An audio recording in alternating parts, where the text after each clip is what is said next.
Hello everyone. तो कैसे हो आप सब? उम्मीद सब कोई अच्छे होंगे। तो प्यारे साथियों, स्वागत है आप सभी का आपके अपने यूट्यूब चैनल न्यूज विद एस्पोरेस में। और आज के इस वीडियो के माध्यम से हम क्लास 9 के एक चैप्टर हिंदी को करेंगे, जिनका पहला चैप्टर होगा, नाम है दो बैलों की कथा। जी हाँ प्यारे साथियों, आज की जो क्लास है इस वीडियो के माध्यम से दो बैलों की कथा की जो कहानी है, जिनको प्रेमचंद्र जी ने लिखा है, उनके महत्वपूर्ण ऑब्जेक्टिव प्रश्नों को देखेंगे, यानी कि एमसीक्यू प्रश्नों को देखेंगे, जो आपके होने वाले बोर्ड एग्जाम के लिए बहुत ज्यादा इंपॉर्टेंट है। अगर आप किसी भी बोर्ड से परीक्षा दे रहे तो ये आपके लिए बहुत ज्यादा इंपॉर्टेंट है। खास करके झारखंड बोर्ड के स्टूडेंट जितने भी हैं उनके लिए ये चैप्टर या फिर हिंदी के जितने भी क्वेश्चन है बहुत ज्यादा इंपॉर्टेंट है। तो चलो जी स्टार्ट करते हैं आज के इस क्लास को और देखते हैं दो बैलों की कथा के महत्वपूर्ण प्रश्नों को। स्टार्ट करने से पहले वीडियो को बता दूं कि वीडियो को शुरू से अंत तक जरूर देखिएगा। साथ ही प्यारे साथियों, वीडियो अच्छी लगेगी तो वीडियो को एक लाइक करते हुए अपने दोस्तों में जरूर शेयर कर दीजिएगा, ताकि उनको भी इनका हेल्प मिल सके। और हमारे चैनल पर नए चैनल को सब्सक्राइब नहीं किया तो प्लीज चैनल को सब्सक्राइब कर नोटिफिकेशन बेल को जरूर प्रेस कर लीजिएगा, ताकि ऐसे और भी ऑब्जेक्टिव वीडियो आपको हमेशा मिलते रहे। तो चलिए स्टार्ट करते हैं आज के इस वीडियो को। सबसे पहला चीज हम बता दूं कि वीडियो को हम लोग देखेंगे कैसे और पढ़ना कैसे है। तो हम लोग एक एक चैप्टर को एक एक दिन करेंगे, जिसमें आज हमारा पहला चैप्टर होगा दो बैलों की कथा, जिनको प्रेमचंद्र जी ने लिखा है। और ये जो कहानी है जी, इसमें हम लोग टोटल 49 क्वेश्चन देखेंगे, और जो 49 क्वेश्चन होगा बहुत ज्यादा इंपॉर्टेंट होंगे और सारे के सारे ऑब्जेक्टिव प्रश्न होंगे। अगर आप किसी भी बोर्ड से एग्जाम दे रहे हैं, खासकर झारखंड एकेडमिक काउंसिल से, तो झारखंड एकेडमिक काउंसिल में आपके टर्म 1 के क्वेश्चन पूछे जाएंगे जी, जिसमें आपके ऑब्जेक्टिव प्रश्न पूछे जाएंगे, जिसे एमसीक्यू भी कहा जाता है। और ये टर्म 1 की परीक्षा जब होगी तो आपको पता है नवंबर दिसंबर के महीने में ली जाएगी, और इसमें बहुत ज्यादा इंपॉर्टेंट है कि यहां से क्वेश्चन पूछा जाएगा। तो चलिए स्टार्ट करते हैं आज के इस वीडियो को। तो देखिए जी, पहला क्वेश्चन है कि हंस पत्रिका का संपादन किसने किया। इनका जो सही आंसर हो जाएगा, देखिए बताया गया है, इसका सही आंसर क्या होगा, प्रेमचंद्र। हंस पत्रिका का संपादन प्रेमचंद्र जी ने किया। इनका सही जवाब हो जाएगा ऑप्शन नंबर ए। ठीक है, अगला प्रश्न है 2वां नंबर कि दो बैलों किस भाषा में बात करते थे। जो दो बैल थे जी, वो किस भाषा में बात करते थे। अगर आप कहानी को पढ़े होंगे तो बहुत अच्छे से समझ में आएगा, और नहीं भी पढ़े तो आप एक बार कोशिश कीजिएगा, आपके पास अगर सफिशिएंट टाइम है तो पढ़ लीजिएगा, नहीं तो कोई दिक्कत नहीं है। जो हम चीजें करा रहे हैं वो थोड़ा सा कंसस होकर याद कर लीजिएगा। तो पूछा गया है जी आंसर कि दो बैल किस भाषा में बात करते थे। तो इनका सही जवाब हो जाएगा जी मुख भाषा। कौन से भाषा में? तो देखिए यहाँ पे लिखा गया, दो बैल जो बात करते थे वो मुख भाषा में बात करते थे।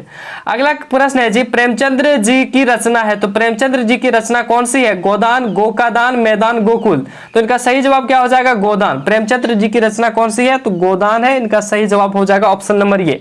सर ये सब कहानी तो दो बैलों की कथा में नहीं दी गई है, आप ऐसा भी क्वेश्चन पूछ सकते हैं। लेकिन प्यारे साथियों, जब आप चैप्टर स्टार्ट करेंगे तो उसके पहले आपको यहाँ पे एक ऐसा दिया गया होगा जिसमें प्रेमचंद्र के बारे में दिया होगा। ठीक है, प्रेमचंद्र के जीवनी के बारे में, तो वहां से भी क्वेश्चन पूछा जाता है, तो ध्यान में रखिएगा। अगला जी क्वेश्चन है, छोटी बच्ची बैलों को कितनी रोटी देती थी।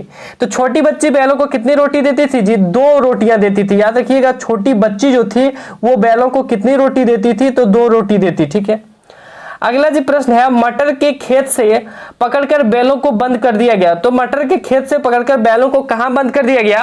ऑप्शन ये है, कमरे में, घर में, कांजी हाउस में, जेल में।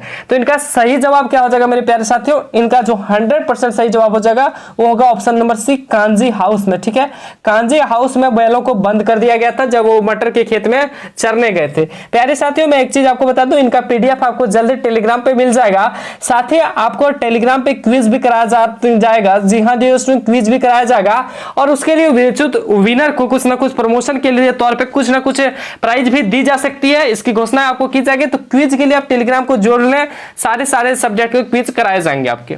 अगला है जी 6ठा नंबर क्वेश्चन, कांजी हाउस में चौकीदार क्यों आया था। तो देखिए, कांजी हाउस में चौकीदार क्यों आया था जी? तो इनका सही जवाब होगा हाजिरी लेने। ठीक है, अगला सवाल है 7वां नंबर, बैलों की रस्सी किसने खोल दी। तो इनका सही जवाब क्या आ जाएगा? छोटी बच्ची ने। जो बैल थी जी, उनका रस्सी किसने खोल दी? तो छोटी बच्ची ने। जब उन्हें कांजी हाउस में बंद करके रखा था दो बैलों को, तो उसका जो रस्सी से बांध रखा था, उनको रस्सी को किसने खोल दिया जी? तो जो दो बैल थे उसने जो छोटी बच्ची थी उन्होंने रस्सी को खोल दिया। अगला प्रश्न है 8वां नंबर की संस्कृत भाषा के लिए शब्द कहलाते हैं। संस्कृत भाषा के लिए शब्द क्या कहलाते हैं? तत्सम कहलाते हैं। ये चीज हमने 8th क्लास में भी पढ़ रखे थे। अगला है जी 9वां नंबर सवाल, दो बैलों के नाम थे, या बैलों के नाम क्या थे जी? हीरा मोती नाम थे। क्या थे? हीरा मोती। सोना हीरा नहीं थे, सोना चांदी नहीं थे, चांदी मोती नहीं थे, क्या नाम थे? हीरा और मोती। ठीक है। अगला जी क्वेश्चन नंबर है 10वां, किसी व्यक्ति को गधा कहने के पीछे कौन सा भाव नहीं होता? तो किसी व्यक्ति को गधा कहने के पीछे कौन सा भाव नहीं होता? तो इसका सही आंसर हो जाएगा बुद्धिमानी का भाव नहीं होता। अगला प्रश्न है जी, झूरी ने दो बैलों को कहां भेज दिया? तो झूरी ने दो बैलों को कहां भेज दिया जी? तो इनका सही जवाब हो जाएगा ससुराल भेज दिया।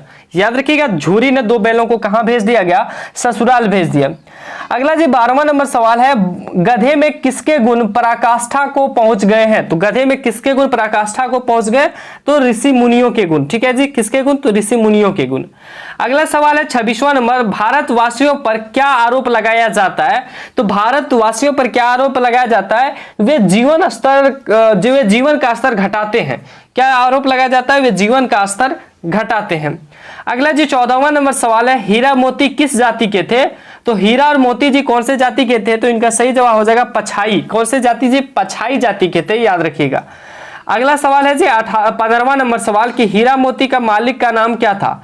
तो हीरा मोती का मालिक का नाम देखिएगा, आपके किताब में दे रखा है झूरी। ठीक है, झूरी दे रखा है आपके किताब में, लेकिन प्यारे साथियों कभी कभी आपको कंफ्यूज के लिए झूरी काछी, झूरी माझी, झूरी तेली, झूरी ठाकुर दे देगा।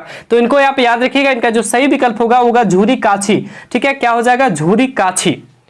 अगला जी सवाल है 16वां नंबर, छोटी बच्ची बैलों को खाने के लिए देती थी। क्या देती थी? रोटी देती थी जी। प्यारे साथियों क्या देती थी?